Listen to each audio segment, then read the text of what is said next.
Este paraje, en el siglo XVI, era el rincón preferido de un príncipe, que con 5 años, ¿no?, ya demostraba su pasión por la naturaleza y por la caza. Le decía todas las mañanas a su madre: mamá, llévame a Aranjuez, que quiero jugar entre los árboles en busca de los gamos con su ballesta en la mano. El príncipe creció y se convirtió en uno de los reyes más poderosos de la historia. Felipe II, el prudente.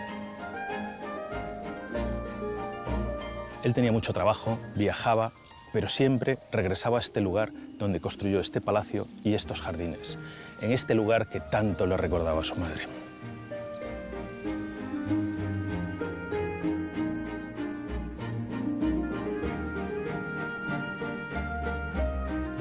¿Por qué el gobernante del mayor imperio conocido dedicaría tanto tiempo a unos jardines? ¿Cómo consiguió crear una de las mayores obras de jardinería del Renacimiento?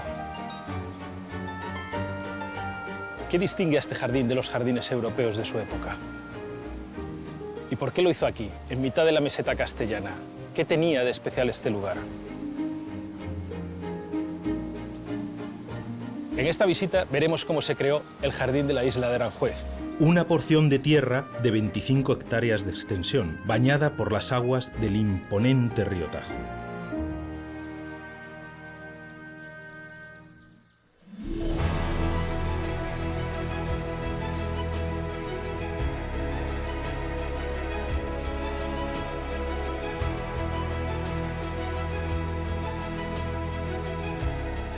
Aranjuez se sitúa en plena meseta central castellana, a 50 kilómetros al sur de Madrid y también a 50 kilómetros de Toledo. El emperador Carlos V lo utilizó como territorio de caza, pero fue Felipe II quien en 1560 lo convirtió en sitio real, uniéndolo al resto de residencias reales en una época en la que Madrid se había convertido en sede de la corte.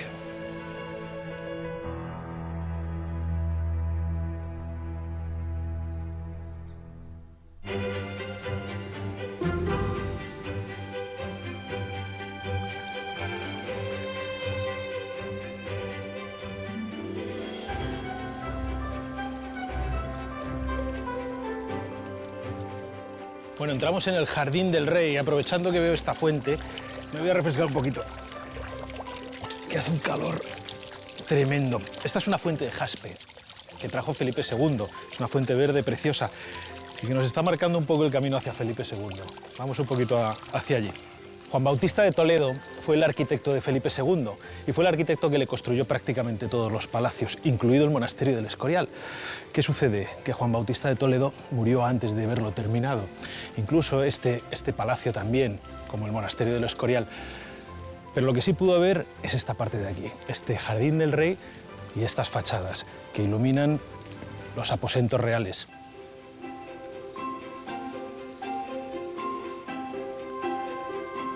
Esta terraza de aquí, esta terraza soleada, era la que utilizaba el rey para salir a dar paseos.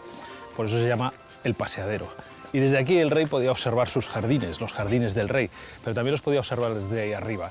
Ahí arriba, sus habitaciones, los aposentos reales, tenían unas vistas maravillosas también sobre este jardín. Bueno, este jardín es curioso, hoy lo vemos abierto, pero en realidad en su época estuvo cerrado por una verja y unas trepadoras que convertían esto en un recinto cerrado, íntimo, misterioso, en cierto modo. También había algo peculiar, diferente a esta época, a estos momentos, que es que estos arcos estaban abiertos y había un paseo por donde también los días soleados, a la sombra, paseaba el rey. Este suelo que vemos aquí no es el original. Antiguamente había unas baldosas de barro rojo, con un pequeño vidriado cuadrado en el centro, que hacían de esto algo mucho más fresco, en las noches de verano, cuando se regaba. Yo creo que debía de ser bastante más agradable estar aquí con aquel pavimento.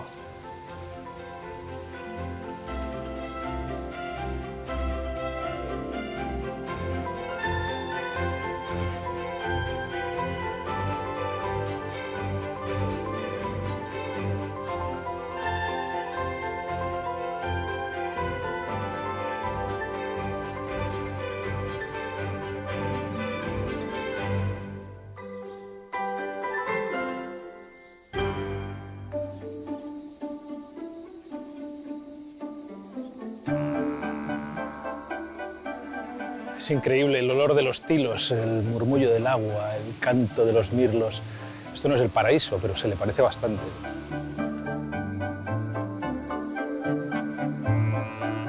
El jardín de la isla de Aranjuez es uno de los máximos exponentes de jardín llano italiano de la época. Debe su nombre a su peculiar localización, en un terreno rodeado por el Tajo.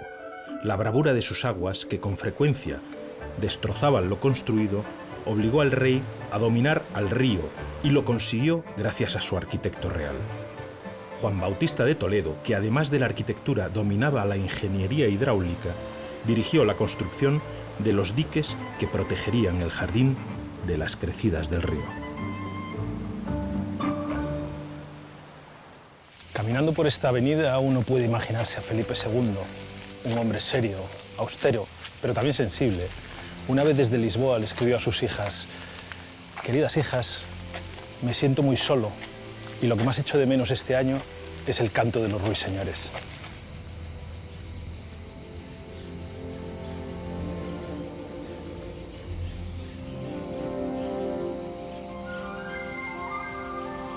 Estamos delante de la fuente de las arpías. Las arpías, que son esas figuras que están encima de las columnas clásicas, son esas señoras que echan el agua a una figurita que hay en el centro, que es el espinario, que verdaderamente es el que le da el nombre a esta fuente. Además tiene un valor sentimental importante, porque el cardenal Giovanni Ricci se lo regaló a Felipe II. Es curioso, esta estatua nos está contando algo. Si os fijáis en el pelo de la estatua, lo tiene horizontal. Más o menos parece que pertenece a una figura que estaba erguida, que estaba de pie. Sin embargo, el espinario, como veis, está inclinado intentando sacarse una espina. Bueno, aquí hay una extrañeza que viene del siglo I a.C. De ahí viene un poco la figura original del espinario.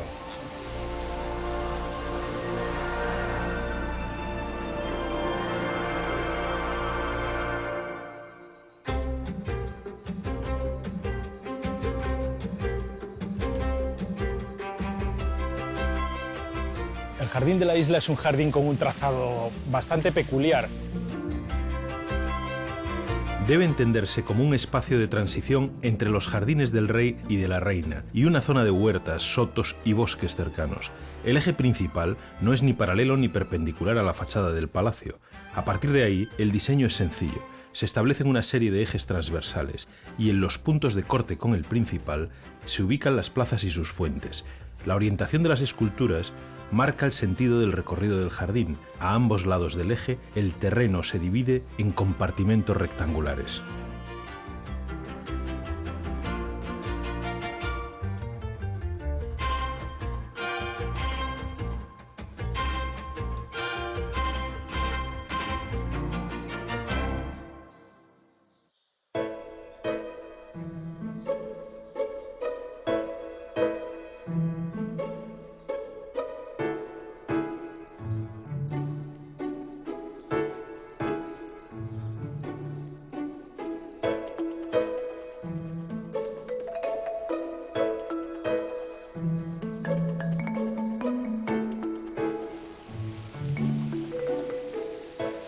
Desde aquí se respira el poder absoluto de Felipe II con esta perspectiva infinita del Renacimiento. Felipe II no solo se quedaba con la estética de la naturaleza, sino que también buscaba su utilidad. Mira Almudena, mira, aquí tenemos plantas, tenemos animales, tenemos hasta frutas de todo tipo, bueno, todo como muy exótico, ¿no? Yo creo que algo así debía de haber, gracias a los viajes de Felipe II, ¿no?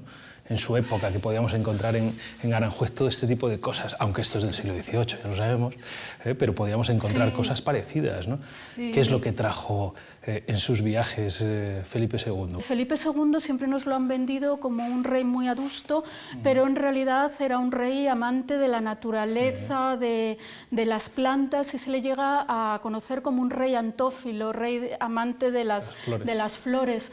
Trajo también animales de Flandes, como los cisnes, y luego también algunas plantas muy exóticas en aquel momento, como puede ser el tulipán, los bulbos de tulipanes, que fue Aranjuez uno de los primeros sitios que los tuvo en Europa. Sé que también se destilaba aquí. Comienzan a destilar bien en agua o bien en aceite muchas de las plantas de Aranjuez, las plantas aromáticas, podríamos decir, actuales. ¿Qué me dices? Sí. ¿Ah? ¿Romero? Sí. ¿Rosa? ¿Me has dicho? Sí, mira, sí. Mira lo que tengo aquí. Y no estaba preparado. Mira. A ver qué No me lo puedo creer. A ver qué me cuentas de esto. Esto es el romero. Sí. Y esta es una rosita que he traído para ti.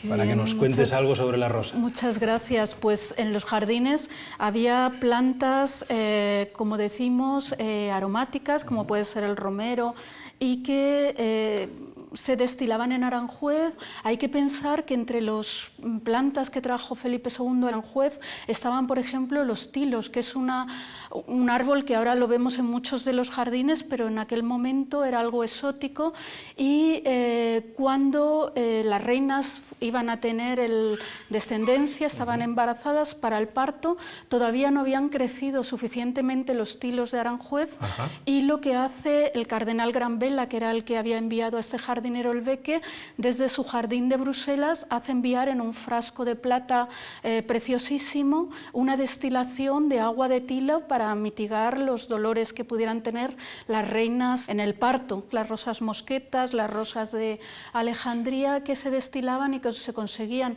por una parte, un agua para perfumar el guardarropa real, y por otra parte una solución que era muy útil para la farmacia o la botica que estaba en el Alcázar de Madrid.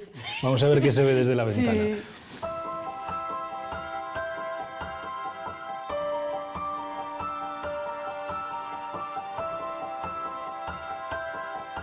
La verdad que respirando estos aromas de Aranjuez no me extraña que intentaran capturar su esencia. Felipe II, durante su primer viaje a Europa, siendo aún príncipe, pasó varios años recorriendo los dominios de su padre, el emperador, y volvió a España cautivado por la belleza de los jardines que conoció, especialmente en Bruselas. Eran jardines geométricos, pulcros y verdes, cuidadosamente decorados, con compartimentos adornados con flores, laberintos, fuentes y esculturas. Por ese motivo, Felipe II mandó traer a España jardineros flamencos. Así fue como Juan Holbeck se convirtió en el jardinero mayor. Él marcaba sobre el terreno los compartimentos diseñados por el arquitecto real, y los peones que tenía a su cargo se ocupaban de la plantación.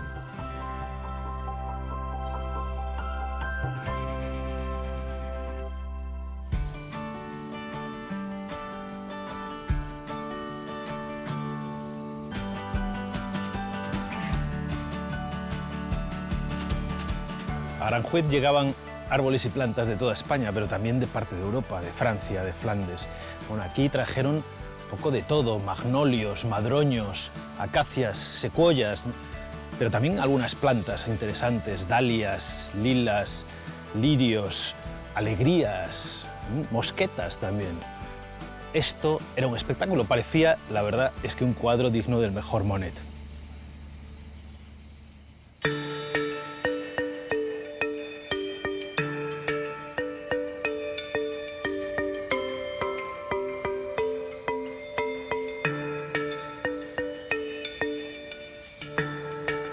Bajo este árbol se vio llorar a Hernán Cortés la noche que fue derrotado por los aztecas en México. El ahuehuete se conoce desde entonces como el árbol de la noche triste.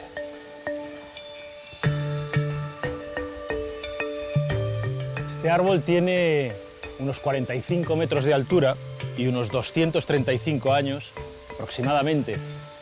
Y la verdad es que es uno de los más grandes e imponentes de Aranjuez.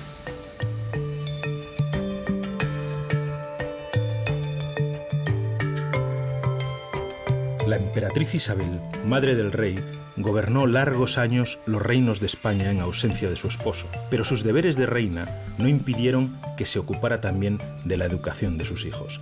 Felipe, que en aquel tiempo era un niño, se divertía acompañándola en todos sus viajes. y guardaría siempre el recuerdo de aquellos días felices que pasó pegado a las faldas de su madre.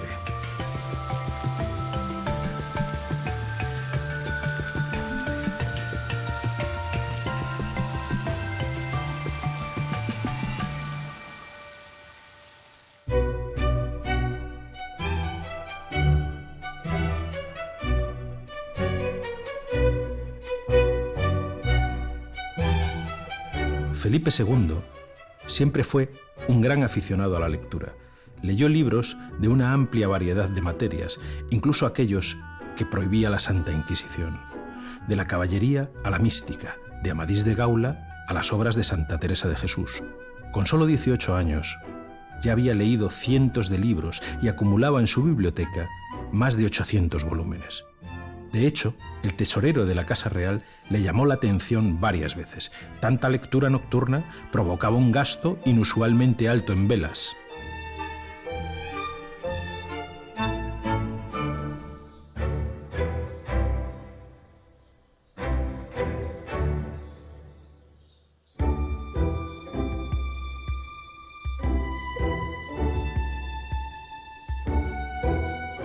Lo que más me fascina del rey es su capacidad para centrar la mirada, para concentrarse. Pues bien podía estar escribiendo una orden para lanzar a 50.000, 60.000 soldados a Flandes, como de repente podía estar escribiendo acto seguido al jardinero real para preguntarle si cantaban o no cantaban los francolines. Lo que más le importaba era cómo traer agua a estas zonas de cultivo y especialmente a las fuentes, por estas caceras.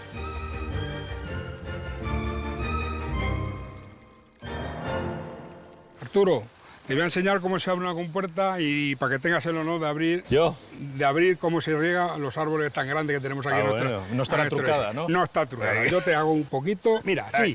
Ahora, abrir. A ver. Fuerte. Ahora ya sé por qué me lo pedías a mí, ¿eh?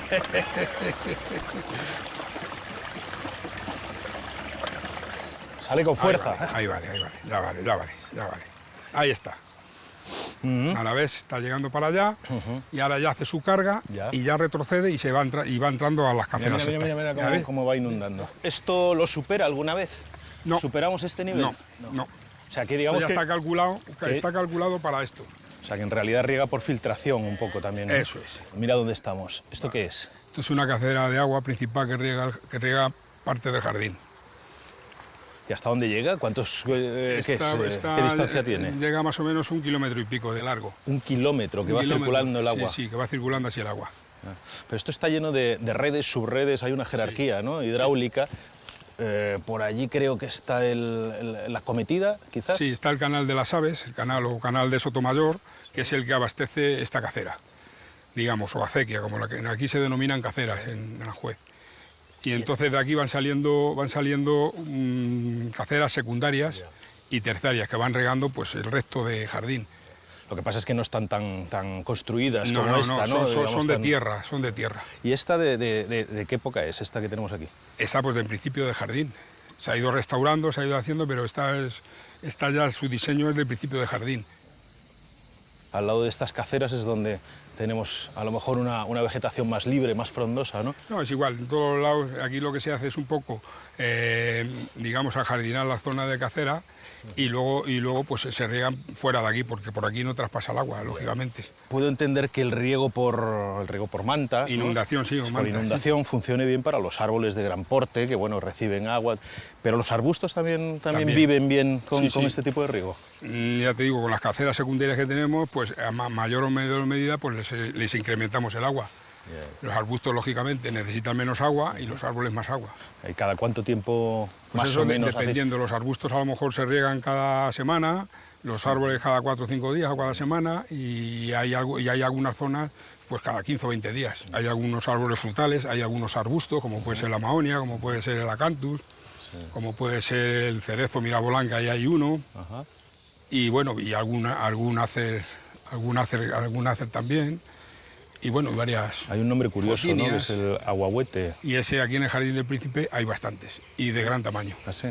¿Cuánto? Pues el más pequeño medirá unos 30 metros de altura. Ya. Pero ya no solamente la altura, sino su copa. ¿Y fresitas siguen quedando por aquí? Sí, afortunadamente sí hay. ¿Sí? No solemos decirlo mucho, Porque si no vienen y nos la quitan, pero sí que hay praderas que en primavera sí que tienen la fresa, la fresa pequeña. Pero esa no se comercializa, ¿no? Digamos No, que no, es silvestre. no. Es silvestre y no queremos que se enteren muchas personas para que no... La hemos hecho buena. Claro, para que no nos la pisen ni nos la quiten. Bueno, en fin.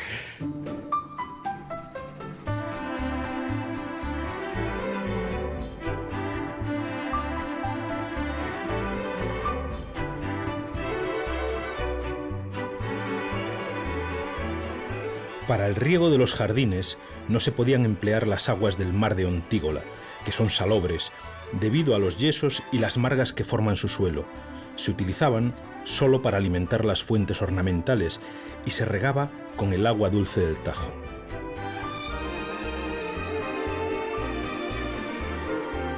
El sistema de riego por inundación, o riego a manta, era el idóneo para jardines de gran extensión, que se sigue utilizando hoy en día en ambos jardines.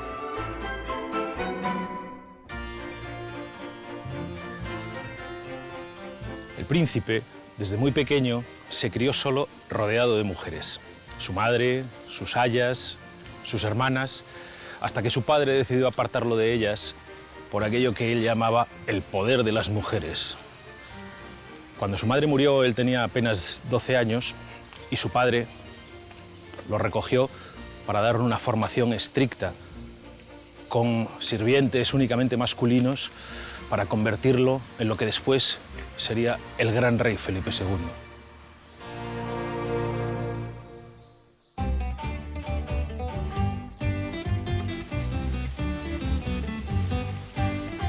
Felipe II tuvo suerte en casi todo excepto en el amor. Sus 4 mujeres fueron cuestiones de Estado y todas las 4 murieron antes que él. Solo una, la tercera, Isabel de Valois, consiguió enamorarle. Digamos, todos la adoraban, incluido él, por supuesto. Todos, excepto el tesorero, porque esta mujer tenía fama de desprendida. Todos los días utilizaba un vestido nuevo. Isabel y Felipe pasaban largas temporadas en Aranjuez, lugar que encantaba a la reina. A ella le gustaba el arte, la danza, los juegos de mesa, casi cualquier tipo de diversión campestre o palatina. Sin duda, la llamada Reina de la Paz iluminó la corte y al rey dándole el que sería su mayor tesoro, las 2 hijas a las que siempre quiso.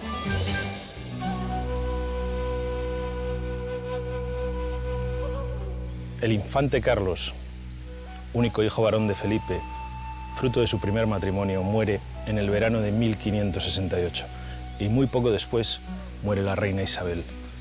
Cuentan los informes de Palacio que aquella noche se vio a Felipe llorar desconsoladamente por algún rincón de estos jardines.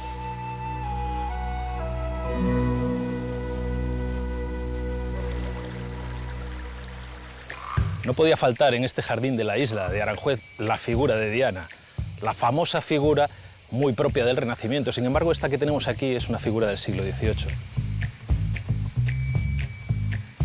Era la diosa de la caza y a la mayoría de los monarcas de entonces les interesaba cazar, incluido por supuesto a Felipe II, pero también a sus hijas, a las infantas, que les encantaba corretear por ahí con la ballesta en la mano en busca de venados.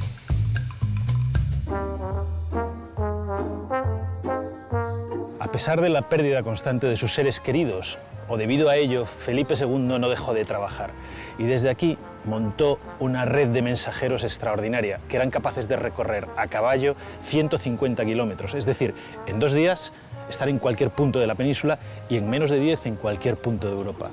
Esto sí que era, bueno, pues la alta velocidad del Renacimiento. Felipe II creó en su jardín el lugar perfecto para descansar, como decía su padre, de las fatigas del reinar. Todos los jardines rememoran el jardín del Edén. Y cuando ya Carlos V y sobre todo Felipe II decide hacer este magnífico jardín entre el Tajo y un canal artificial que es la Ría, le da esa forma de isla, pero la isla realmente lo que está evocando es la isla que había entre el Tigris y el Éufrates. Claro. Felipe II trae los primeros ejemplares de plantas americanas en esa época, uno de los primeros, y además aquí hacen experimentos de plantaciones. Estamos viendo estos grandes árboles que necesitarán un mantenimiento importante, ¿no? ¿Tenéis algún tipo de protocolo para mantenerlos, conocer, bueno, pues sus dolencias, ¿no? Sí. A ver, la vegetación es complicada, porque del jardín original, claro, 500 años después apenas se conserva. Hay algunos que están monitorizados, los tenemos, les hacemos, digamos, como unos pequeños taladros, entendedme, así, mira, veis ahí, por ejemplo, que están, sí. Este de aquí. Se les hacen controles pues, para detectar si tienen podredumbres en algún sitio, porque claro, es peligroso. Claro, cualquiera que lo viera ya... Las expediciones científicas del siglo XVIII trajeron ejemplares pues, de América, de Filipinas, las grandes expediciones de Mutis. En los barcos que venían cargados con esos plantones llegaban a Cádiz o a Cartagena y Aranjuez era el primer destino donde venían todos esos nuevos ejemplares que se querían adaptar a la geografía española. Pensad que España estaba completamente desarbolada en el siglo XVIII, fruto de las guerras, de la construcción naval. Estos son plátanos hispánicos. Sabéis que hay varias variedades de plátanos, el plátano occidentalis y plátano orientalis, que se diferencia fundamentalmente en la forma de la hoja y en el número de frutos que dan. Aquí en Aranjuez se plantan por primera vez los dos juntos porque se traen de América esos grandes plátanos occidentalis y se hibridan. Aquí se hibridan y nace el Platanus hispanicus, que es este. Es este, hispanicus. El hispánico. Y de aquí salen todos los plátanos que están repoblando absolutamente toda España. La verdad es que viene muy bien la sombra que hacen, pero bueno, y el porte, ¿no? Y la línea que generan, ¿no? Es un árbol muy agradecido, además, y muy típico de nuestro país.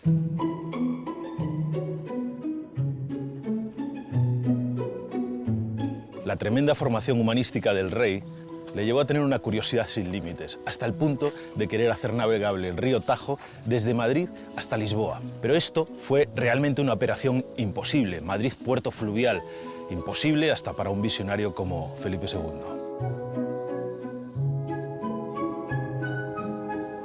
Este era el rincón preferido del rey. Siempre que podía se rodeaba de naturaleza y de vida. Y su arquitecto real, también ingeniero, Juan Bautista de Toledo, trató de hacer navegable el río desde Madrid hasta Lisboa, pero fue imposible, murió pocos años después. Lo que sí consiguió hacer es una serie de instalaciones hidráulicas, como este embarcadero, también la presa que está junto a Palacio y otras tantas, donde el rey pues, navegaba con sus amistades y sus barcos suntuosos, algo más que este.